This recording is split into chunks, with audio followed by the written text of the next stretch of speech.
안녕하세요. 제게는 30 중반을 넘어가는 형이 있습니다. 이 얘기는 제 형과 형수님에 대한 이야기입니다. 지금은 30 중반을 살짝 넘은 젊은 나이에 벌써 300억대 부자지만 예전엔 정말 한심한 청년 백수이다. 형수님은 술집 아가씨 출신인 두 분의 이야기입니다. 제 형은 어릴 적부터 머리가 비상해서 주위 사람들의 기대를 혼자 독차지하며 자랐습니다. 지금 생각하니 그게 형한테는 큰 부담이 되었을지도 모른다는 생각도 드네요. 항상 1등만 하던 형이 고등학교에 들어가면서부터 공부에 흥미를 잃기 시작하더니 끝내는 지방에 별로 유명하지도 않은 대학에 들어가더군요. 군대도 다녀오고 졸업까지 했는데 취직도 못하더니 자기 방에서 하루 종일 게임을 하는 것도 아니고 그냥 하루 종일 각종 포털 사이트를 넘나들며 인터넷만 하더군요. 쓰잘데기 없는 인터넷 뉴스부터 각종 정보 검색으로 하루 종일 시간 때우고 말이죠. 저러고 말겠지, 곧 취직하겠지 하면서 기다려주곤 했지만 몇 년째 그러고 있으니까 가족들은 답답하죠. 사람도 안 만나고 햇볕도 안 보고 외출도 안 하고 방에 틀어박혀서 몇 년째 그러고만 있으니 정신병인가 싶기도 했죠. 그런 사람이 한두 번 외출을 하기 시작하더니 회사를 다닌다고 하더군요. 큰 회사는 아니고 직원도 몇 명 안 되는 아주 작은 회사라고 했습니다. 월급도 정말 터무니없이 적게 받고 제 형을 묘사하자면 아주 순진하고 선량합니다. 그런데 숫기가 별로 없는 성격이었습니다. 언제나 허허 웃고 마냥 사람 좋아 보이는 이런 형이라서 연애를 못 하더라고요. 직원이 몇 명 안 되니 사내 연애도 불가능하고 그렇다고 동호회를 다니며 연애를 해보려 시도하는 성격도 아닌 것 같고요. 보다 못해서 제 후배 중에서 예쁘고 똑똑하고 모든 면에서 괜찮은 애들을 몇 명 소개시켜줬습니다. 그런데 여자애들이 하나같이 하는 말이 사람은 좋은데 재미가 없다면서 남자로서의 성적 매력이 없다고 그냥 삼촌 같다고 이렇게 애프터를 거절하더라고요. 하긴 옷도 세련되게 못 입고 농담도 잘 못하고 차도 없는 사람을 그 친구들이 좋아할 리가 없겠죠. 그런 형이 언젠가부터 연애를 한다고 하더라고요. 그런가 보다 하고 말았는데 반년 정도가 지나더니 결혼하겠다면서 여자분을 하나 데리고 왔는데 이건 뭐 쑥맥 같은 형하고는 어울리지도 않을 정도의 미인을 데려왔더라고요. 키도 170이 넘어 보이고 날씬한 데다가 얼굴도 얼마나 예쁜지 제가 지금껏 봐왔던 미인들 중에서 5손가락 안을 꼽을 정도로 상당한 미인이었습니다. 아무튼 어찌어찌해서 결혼을 하고 작은 전세방을 구해서 나가더군요. 지금부터는 형이 주말에 저를 형 자택으로 불러서 해준 이야기입니다. 형 집에 도착해서 간단한 요리와 맥주를 마시면서 고백할 게 있다면서 말하기 시작했습니다. 형이 회사를 다닐 때 형이 맡은 프로젝트가 잘 끝나서 사장이 크게 한턱 쏜다며 여자들과 노는 술집으로 갔답니다. 여자에게 쑥맥이었던 형은 제대로 놀지를 못했고 구석에서 어색하게 앉아있다가 같이 앉은 아가씨와 맥주를 서로 따라주고 홀짝거리면서 일기를 주고 받았답니다. 형은 그 아가씨가 참 마음에 들더래요. 다른 직원들은 각 파트너를 데리고 방을 나섰고 형은 그냥 조금 걸었으면 좋겠다고 하면서 아가씨와 길을 걸으면서 이런저런 얘기를 나눴답니다. 좋아하는 노래, 영화 같은 얘기부터 별의별 얘기를 다 나눴다고 하더군요. 정말 오랜 친구 같은 느낌이 들더랍니다. 지루한지 모르고 얘기 나누며 그렇게 걷다가 호텔로 갔대요. 사장이 준 돈으로 방을 하나 얻어주고 아가씨를 객실 안까지 같이 가지고 그냥 나왔대요. 매일 원치도 않은 술 마시고 사랑하지도 않는 낯선 남자와 있어야 하는 게 얼마나 힘들까 하는 생각이 들었답니다. 그래서 그날만큼은 남자한테 시달리지 않고 푹 쉬도록 혼자 방에서 숙면 취하라고 말해주고 나왔다고 하더라고요. 근데 형이 부탁이 하나 있다며 이렇게 재미있게 대화를 나눠본 게 처음이라고 친구하면 정말 기쁠 것 같다고 해서 전화번호를 얻었답니다. 그렇게 문자도 주고받고 가끔 전화도 하면서 친구가 되었다고 하더군요. 또 친구에서 연인이 되었던 거죠. 형수님 말씀으로는 매일매일 그런 일상에 몸과 마음이 너무 힘들었는데 형 같은 친구는 다른 세계에 사는 친구를 하나 얻은 듯한 느낌이었고 지친 일상을 잊게 해주는 휴식 같은 사람이었다고 하더군요. 그렇게 가까워지면서 연인으로까지 발전했는데 형이 결혼하자고 할 줄은 사실 기대하지 않았답니다. 그런 일하는 걸 알면서도 결혼하자고 하는 사람은 없으니까요. 그런데 형과 많은 얘기를 나누면 꼭 그런 일을 하기 전 아직 때 묻지 않은 꼬마였을 때 형수님으로 돌아간 것 같은 느낌도 받고 항상 술시 중 들어야 하고 남자들 진상 부리는 걸 받아줘야 하다가 형을 만나면 정상적인 생활을 하는 평범한 여자로 존중받는 기분이 너무 좋아서 형처럼 착한 남자라면 넉넉하지 않아도 사랑받으며 살 수 있지 않을까 하는 기대는 종종 하게 되더랍니다. 그렇게 서로 마음을 확인하고 결혼하기로 약속을 했고 형수님은 다행히 빚이 없어서 큰 탈 없이 업소일을 그만둘 수 있었답니다. 결혼 후에 형이 회사를 관두고 음식 파는 가게를 시작하고 싶다고 해서 부모님께 2억을 빌려서 가게를 냈고 예상 밖으로 돈이 더 들어서 형수님이 예전에 일하면서 모아둔 1억 5천까지 보태서 시작했는데 3개월 정도까지 안 되다가 점점 단골이 늘고 해서 소문이 나면서 북적이기 시작했답니다. 한번 불 붙으니까 걷잡을 수 없이 장사가 잘 되었다고 하더군요. 돈 버는 재미에 힘든 줄 모르고 일했답니다. 그러다가 창의력이 뛰어난 형이 남녀노소 좋아할 만한 신메뉴도 개발하고 마케팅도 하다 보니까 동업하자는 사람들도 찾아오고 분점을 내달라는 사람들도 찾아오더래요. 그렇게 투자받아서 인테리어도 정비하고 정식으로 프랜차이즈로 등록하고 몇 년 동안 전국으로 가맹점을 내주기 시작해서 지금은 이름되면 한 번쯤 들어봤을 법한 회사로 성장시켰답니다. 회사 관두고 해본 적도 없는 음식 사업에 도전한다고 했을 때 다들 말렸죠. 새 집 건너 한 집이 음식점이라고. 그런데 형수님은 당신이 하고 싶고 자신이 있으면 하라고 응원해 주더랍니다. 망해서 다 털어먹어도 동네에서 분식점 하면서 살면 되지. 설마 이렇게 젊고 건강한 두 남녀가 산 입에 거미줄 치겠냐면서 해보라고 했다더군요. 자기가 모았던 통장까지 내주면서 정말 힘들었답니다. 그런데 프랜차이즈로 등록시키고 가맹점 내주면서 더 힘들었답니다. 자기가 까딱 잘못해서 자기 믿고 가맹점 낸 점주들이 망하면 가맹점 하나당 가정 1개가 파탄난다는 책임감 때문에 잠을 못 잤답니다. 하루에 2에서 3시간 정도밖에 안 자면서 소스 개발, 메뉴 개발, 투자자들 찾아다니고 시장 분석하러 다니고 점주들 장사 잘하라고 자기 노하우 담은 책자 제작해서 돌리고 그랬답니다. 다행히도 저희 형 프랜차이즈는 안정적으로 자리 잡아서 아직도 꽤 후한 평가를 받고 있답니다. 그래서 지금은 형 나이대에 흔치 않을 만큼 큰 돈을 벌었고 반포에서도 상당히 큰 집에서 살고 있습니다. 그렇게 숲이 없어서 연애도 못 해보고 거절만 당하던 형이 이젠 물 만난 물고기처럼 완전히 딴 사람이 되었습니다. 자신감과 의욕도 넘쳐 보이고 완전히 노련한 사업가처럼 보입니다. 비싼 맞춤 수트 입고 기사까지 있는 차를 타고 다니니까 제 형이지만 참 다른 사람처럼 느껴지더군요. 이래서 사람 팔자 알 수 없다고 하나 봅니다.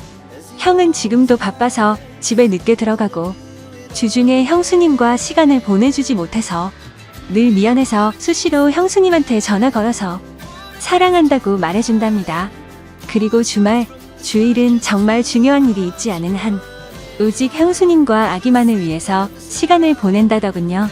주말, 주일은 형이 청소하고 설거지하고 요리까지 해서 먹인답니다. 주중 동안 그렇게 일하고 주말까지 그러면 힘들지 않냐고 하니까 자기는 사랑하는 아내랑 아이를 위해서 음식하고 설거지하면서 쉬게 해줄 수 있다는 게 너무 행복하답니다.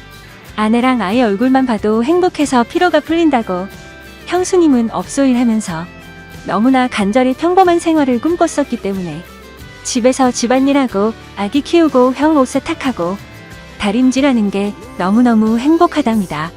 저희 형수님 그렇게 부자가 되었는데도 명품백이나 시계나 외제 구두 같은 거 갖고 있지 않은 것 같습니다. 형수님 말로는 주말에 형님이랑 정원에서 배달시킨 치킨이랑 맥주 한 캔씩 먹으면서 얘기하는 게 너무 행복하답니다. 딱 그만큼의 행복도 감당할 수 없을 정도라면서 형수님은 매달 부모님께 월급 정도의 용돈도 넉넉하게 보내주시고 우리한테는 볼 때마다 용돈도 주십니다. 형수님은 저보다 1살 어리십니다. 그런 형수한테 학생도 아닌 번듯한 직장 다니며 나름 연봉도 꽤 받는 제가 용돈 받는 게 웃기는 것 같아서 애도 아니고 용돈 주지 마세요 했더니 형수가 자기가 번 돈이 아니라 형님이 번영 돈이라고 자기는 단지 전해주는 것만 할 뿐이고 아무리 나이가 들어도 형한테는 언제나 어린 동생들이니 형이 용돈 주고 싶어 할 거라면서 받으라고 하는데 이거 참 난감하더라고요. 부모님은 형수님을 참 좋아하십니다. 남편한테 잘하고 시부모님께 잘하고 참하고 인물도 훌륭하고 뭐 보는 사람마다 며느리 칭찬을 하니까요. 저희 부모님도 형수님을 딸처럼 아끼십니다. 늘 우리 딸 그러시거든요. 처음엔 형수님 외모가 너무 바비 인형 같아서 어리숙한 형 등쳐먹으려는 꽃뱀이 아닐까 하는 의심도 했었지만 지금은 존경스러울 정도입니다. 시부모님과 우리가 형수님께 너무 잘 대해줘서 형수님은 자신의 과거에 대해 숨겨온 것에 대해 지금껏 늘 죄책감을 갖고 살았답니다. 그래서 털어놓고 싶어서 지금에서야 우리한테 말하는 거라고. 그래서 저는 누가 뭐래도 형수님은 우리 식구들이 가장 좋아하는 우리 형수님이었고 앞으로도 그럴 겁니다. 형님과 형수님이 성실하게 살았다는 건 알았지만 그렇게 남들보다 몇 배로 애를 쓰며 살았다는 것까진 몰랐네요. 형수님 앞으로도 우리 형님 잘 부탁드립니다. 고맙습니다. 하면서 절을 하니까 형수님이 고맙다면서 우시더라고요. 저까지 마음이 아프더라고요. 얼마나 마음고생을 하셨으면 인간적으로 존경스럽더라고요. 잠도 못 자고 남들보다 더 애쓰며 살았고 그 정도의 큰 규모의 사업체를 잘 이끌어가고 있고 부자임에도 사치하지 않고 참 건전하고 예쁘게 사는 걸 보니 내 형님, 내 형수님이지만 인간적으로 너무 보기 좋습니다. 부모님께는 아직은 말씀드리지 않는 게 좋겠다고 했습니다.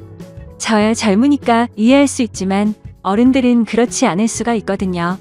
죄책감을 덜기 위해 말씀드렸다가 혹시나 더 큰 걸 감당하셔야만 할까봐 서로 상처가 될 수 있는 사항이잖아요. 아무튼 모든 분들이 저희 형님과 형수님처럼 현명하고 예쁜 사랑을 했으면 좋겠습니다. 긴 글 읽어주셔서 감사합니다. 다음 사연입니다. 안녕하세요. 저는 솔로가 된 지 3년째 되어가는 27살 여자입니다. 제게 친한 친구가 있는데 어느 날 갑자기 남자 소개를 받아볼 생각이 없냐고 묻더라고요. 그냥 혼자 지낸 지도 오래돼서 어떤 남자인지 궁금하기도 했고 어떤 남자냐고 물어봤죠. 그러자 친구는 그 남자는 요즘 자주 보는 오빠인데 제 사진을 보고 마음에 든다면서 소개를 부탁받았고 주선자인 친구의 말로는 사람이 항상 깔끔하고 매너도 있어서 소개를 해줘도 괜찮을 것 같아서 물어봤다더군요. 그러면서 친구는 그냥 간단히 만나기나 해보라면서 소개팅남의 연락처를 주더라고요. 그래서 간단히 인사를 건넸더니 아주 예의 바르게 답장이 왔습니다. 그렇게 며칠 동안 카톡으로만 연락을 주고받다가 주선자가 했던 말대로 저랑 대화도 잘 통하는 것 같았고 왠지 느낌이 괜찮은 사람인 듯 했죠. 그러던 중 그 남자가 주말에 시간이 괜찮냐며 만나자고 하더라고요. 언제까지 카톡만 주고 받을 수도 없는 노릇이었고 그 남자에 대해 궁금증도 생겨서 알겠다고 했습니다. 그렇게 주말이 찾아왔고 약속된 장소에 나갔죠. 상대방 그 남자의 나이는 33살이었고 직업은 자영업자라고 하더군요. 솔직히 기대는 크게 하지 않았지만 생각보다 훨씬 괜찮아서 기분이 좋을 정도였습니다. 카톡으로만 연락하다가 실제로 만나서 첫인상을 보니까 생각한 것보다 더 좋은 인상이었고 키도 크고 깔끔한 차림의 훈남 스타일이었습니다. 그래서 저도 모르게 속마음으로 너무 괜찮다라는 생각이 들 정도였으니깐요. 소개팅남이 본인 차를 가지고 왔는데 같이 식사를 하러 가자고 하더라고요. 저는 배가 고프진 않았지만 소개팅남이 배가 고픈 것 같아서 해맑게 웃으면서 그러자고 했습니다. 운전할 때도 옆에 제가 있으니까 매너가 넘치게 운전을 하시더라고요. 운전하는 중에 저한테 말을 건네는 것도 엄청 매너 있고 상냥하게 대해주니까 기분이 좋았습니다. 하지만 소개팅남이 매너가 좋고 호감이었다는 느낌은 여기서 끝이 나고 말았죠. 진짜 매너가 더럽다는 게 레스토랑에서 실체가 드러났습니다. 제가 시킨 메뉴는 제철 과일 샐러드 하나뿐이고 디저트와 음료를 제외한 음식 중에서 제일 저렴한 걸 시켰죠. 소개팅남이 고른 메뉴는 스테이크와 로제 스파게티 등등 많이도 시키더군요. 그때까지는 저거를 다 드실 수 있을까? 생각뿐 별거 아니라고 생각했어요. 주문한 음식들이 나오는데 소개팅남이 저보고 그러더군요. 혹시 채식주의자냐고 물어보면서 왜 채소만 시켰냐고 물어보길래 그냥 배고픈 것도 아니고 고기도 먹지만 채소를 더 좋아한다고 대답했어요. 소개팅남이 제 대답을 듣고 웃으면서 한다는 말이 너무 어이가 없더라고요. 저는 그쪽이 마음에 들어요. 제 여자가 굳이 싫다는 고기 억지로 먹는 거 정말 싫고, 만약에 제 여자친구가 있으면 고기는 저만 먹고 채소는 여자친구한테 먹으라고 할 거예요. 이 말을 하면서 스테이크랑 같이 나오는 채소를 저한테 주더라고요. 아니, 대뜸 헛소리를 하는 것도 어이가 없는데 무슨 분리수거를 하는 것도 아니고, 저를 처음 보는 자리에서 지 여자친구도 아닌데 왜 지가 쓰던 포크로 저한테 채소를 주는지 너무 짜증이 났습니다. 그래서 그때부터는 입맛이 확 떨어져서 더 이상 아무것도 먹지 못하고 가만히 있었네요. 이것뿐만이 아니라 거슬리는 건 한두 가지가 아니었습니다. 제가 하는 말은 듣던 도중에 말을 끊고 묵살해버리고 자기 잘난 남자라는 뉘앙스를 팍팍 풍기면서 제 과거까지 캐내려고 하더군요. 혹시 아까 탔던 자기 차가 뭔지 알아봤는지 물어보더니 수입차인데 유지비만 1년에 쏘나타 한 대 값이 나간다면서 그런 말을 하고, 장사하는데 한 달에 얼마 정도 벌어요부터 시작해서 저 첫인상은 어때요? 남자친구 몇 명 사귀어 봤어요? 그리고 전남친이랑 왜 헤어졌어요? 저는 괜찮은 남자라는 소리를 많이 듣는데 왜 저한테 시집 오는 여자가 없을까요? 저것보다 더 많은 말을 했는데 지금 생각나는 건 대충 저런 내용의 질문이었습니다. 카톡으로 대화를 주고 받을 때는 저 따위 말을 전혀 하지 않다가 왜 갑자기 돌변해서 저러는지 모르겠더군요. 해맑게 웃으면서 계속 질문하는데 사람이 이렇게 눈치가 없을 수 있나 싶더라고요. 솔직히 자리 박차고 나가고 싶었지만 주선자의 입장을 생각해서 겨우 참고 있었습니다. 식사를 다 하고 계산을 하려는데 제가 지갑을 꺼내니까 그걸 막아서더니 이 정도는 남자가 내야 된다면서 자기 카드를 꺼내서 제가 먹은 음식까지 계산을 해주더라고요. 이건 고마웠지만 그 후에 일어날 소개팅남의 말을 들었을 때 계산할 때 내 거 그냥 내가 계산할 걸 너무나도 후회가 들었습니다. 소개팅남이랑 차에 같이 타면서 제가 웃으면서 예의상 말했습니다. 매너도 좋으시고 외모도 좋으시니까 여자한테 인기 많을 것 같다고 마음에도 없는 소리를 했고, 오늘 컨디션이 좋지 않아서 이만 집에 들어가야 될 것 같아서 상가 앞에다가 내려달라고 했습니다. 그러자 소개팅남이 갑자기 무표정을 지으면서 반존댓 말로 제게 말하더라고요. 그냥 가려고? 저한테 밥 얻어 먹었잖아요? 그럼 보답을 해줘야 정상 아니냐면서 저를 개념 없는 여자 취급을 하더군요. 아니, 소개팅을 해서 상대방이 마음에 들지 않으면 대부분 이렇게 헤어지지 않나요? 아무튼 그냥 껄끄럽게 끝내기가 싫어서 제가 원한 건 아니지만 밥값을 내주셨으니 제가 커피숍 가서 커피를 사줄 테니 마시고 들어간다고 했습니다. 그러자 커피 마시자는 소리가 웃겼는지 소개팅남이 웃으면서 말하더군요. 식사비 보답하는 게 무슨 커피로 때울 생각을 하냐고. 저거 비싸봤자 10,000원이라고 자기 식사비는 15만원 나왔답니다. 그러더니 그냥 돌려 말하지는 않겠다고 하더니 저를 처음 봤을 때부터 너무 마음에 들었다고 하더라고요. 그러면서 진짜 지금 생각해도 욕 나오고 황당한 정신 나간 소리를 짓걸리더군요. 오늘 그냥 보내면 아쉬워서 그런데 편하게 있고 싶으면 방을 잡고 좀 편하게 있다가 헤어지잡니다. 모텔비는 당연히 남자인 자기가 낼 테니까 처음 만난 자리에서 저랑 모텔을 가자고 하더라고요. 그것도 그거지만 저 혼자 15만원치 음식을 먹었나요? 제 거는 가격 8,000원짜리 샐러드 하나 시켰고 나머지 비싼 음식은 자기 혼자 시키고 자기 혼자 다 먹어놓고 정말 어이가 없었습니다. 거기다가 자기가 낸 식사 비용이 무슨 제게 주는 화대값인가요? 자기가 식사비 냈으니 저보고 모텔 가자는 게 너무 불쾌하고 황당해서 헛웃음이 나올 정도였죠. 그래서 그 소리 듣는 순간 지갑에 있던 10,000원 꺼내서 소개팅남한테 줘버렸죠.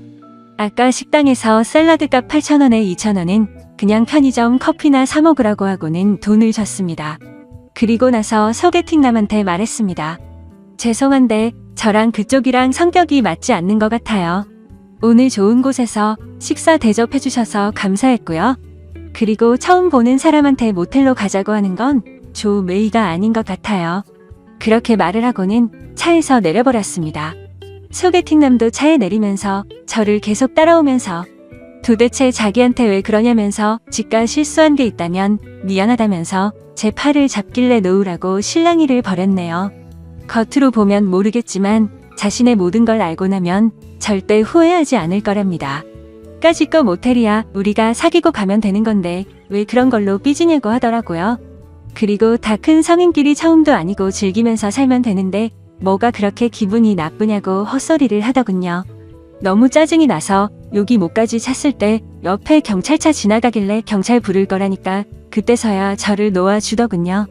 그리고 그날 집에 들어가서 주선자였던 친구에게 이 사실을 말하니까 그 사람 그럴 사람 아니고 매너 정말 좋았는데 의외라면서 놀라더니 저한테 미안하다고 몇 번씩이나 계속해서 사과를 하더라고요. 아무튼 그날 계속해서 연락이 오길래 그 사람의 번호를 차단해버렸습니다. 다음날 주선자 친구의 말을 들어보니까 평소에 소개팅남이 사람 좋은 척하는 남자였던 것 같다더군요. 누구한테 물어봐도 평판은 좋다고 하더라고요. 그런데 저는 오히려 그게 더 무서웠습니다. 그런 거 있잖아요. 밖에서는 다른 사람들한테는 엄청 잘하고 매너가 좋은 평판이 좋은 사람인데 퇴근하고 집에 들어가면 폭군이 돼서 엉망진창으로 구는 그런 사람 말이죠. 왠지 그런 사람과 살면서 지옥같이 산다고 말하면 주변에서는 그 사람 그럴 사람 아니라고 제 말을 아무도 안 믿어줄 것 같은 그런 무서운 사람 같았습니다. 그리고 제 친구들한테도 이야기를 했는데 그 사람 그렇게 안 봤는데 알고 보니 빛 좋은 개살구였을 줄은 몰랐다고 하더군요. 카톡으로는 매너가 좋아서 친구들도 소개팅남이 매너가 엄청 좋아 보인다고 말했고 카톡 프사를 보여줬는데 남자가 진짜 잘생긴 편이라고 남자 배우를 닮았다고 하는데 하석진 씨를 좀 닮았다고 하더라고요. 친구들은 어떻게 이런 잘생긴 사람이 그런 말을 했냐고 하면서 제 말이 신기하다는 듯 말을 하더군요. 아무튼 그 사람이 그런 행동을 했다는 얘기를 듣고서는 역시 사람은 겉모습으로만 쉽게 판단하면 안 된다고 저를 위로해줬습니다. 그리고 소개팅남 그 정신나간 사람 때문에 제 휴대폰 번호까지 바꿔야 할 것 같아요. 어제 새벽에 자고 있는데 전화가 오길래 번호 확인도 안 하고 받았더니 그 소개팅남에게서 전화가 왔더라고요. 제가 그 사람 카톡도 차단하고 번호도 차단했는데 어떻게 전화했냐고 했더니 자기명으로 된 휴대폰이 3개가 있다더군요. 그리고 자기를 왜 차단했냐면서 따지는데 진짜 그 이유를 몰라서 묻나 싶었습니다. 그래서 제가 몰라서 묻냐고 반문하니까 소개팅남이 정말 미안하다면서 자기가 미쳐서 그랬으니 실수라고 생각해달라면서 진심으로 진지하게 만나보자면서 헛소리를 하는 거예요. 제가 2번 다시 만날 일도 없고 처음 만난 사람 보고 모텔 이야기 꺼내놓고 그걸 어떻게 용서해달라고 하냐 했더니 그것도 미안하다면서 2번 다시 안 그런다고 사과 아닌 사과를 하더라고요. 그러더니 갑자기 뜬금없는 소리를 또 짓걸리더군요. 자기만의 잘못이 아니라 제가 모텔 가고 싶게 만들었답니다. 무슨 소리냐고 그랬는데 처음 저를 보자마자 저에게 빠져들어서 참기가 힘들었답니다. 거기다가 주선자한테 들었는데 제 성격이 순하고 착한 애라고 들었고 실제로도 성격이 좋았다면서 괜찮았대요. 만나기 전에 카톡으로 대화했을 때 제가 솔로 된 지 3년 되니까 마음이 외롭다고 한 적이 있었어요. 그런데 그건 마음이 외롭고 울적해서 그런 거지 다른 게 외롭다는 소리가 아니잖아요. 저는 소개팅남한테 그쪽이 오해한 것 같은데 해석 거지같이 한다고 말했습니다. 제 말 듣고 소개팅남이 하는 말은 네가 오해를 하게끔 말을 했으니 자기 혼자만의 잘못은 아니라고 하더군요. 정말 그 말을 듣는 순간 더 이상 대화를 섞기도 싫었고 할 말을 잃었습니다. 자기가 잘못해놓고 그게 제 잘못이라고 말하네요. 이 사람 전화 받는 것도 싫어 죽겠는데 말까지 저 따위로 하니 머리까지 아플 정도로 스트레스가 쌓였습니다. 다시는 당신이랑 만날 생각 없으니 전화 그만하라고 했고 한 번만 더 연락하면 스토커로 신고한다고 하고는 전화를 끊고 또 차단했습니다. 그리고 혹시나 오해하실까봐 말씀드리지만 저 비건은 아닙니다. 샐러드만 시켜 먹어서 오해할 수도 있는데 고기를 먹기에는 배가 더부룩한 상태였고요. 배도 안 고팠고 혼자서 안 먹기에는 좀 그래서 샐러드라도 시킨 거였죠. 야채를 먹는 빈도가 더 높긴 하지만 저 고기랑 야채 둘 다 좋아하고 다른 사람들이랑 똑같이 고기 먹으러 가는 걸 좋아합니다. 아무튼 세상 살다 보니 이렇게 어이없는 일도 다 겪어보네요. 부디 다른 사람들은 이런 더러운 경험 갖지 않으시길 바라겠습니다. 감사합니다.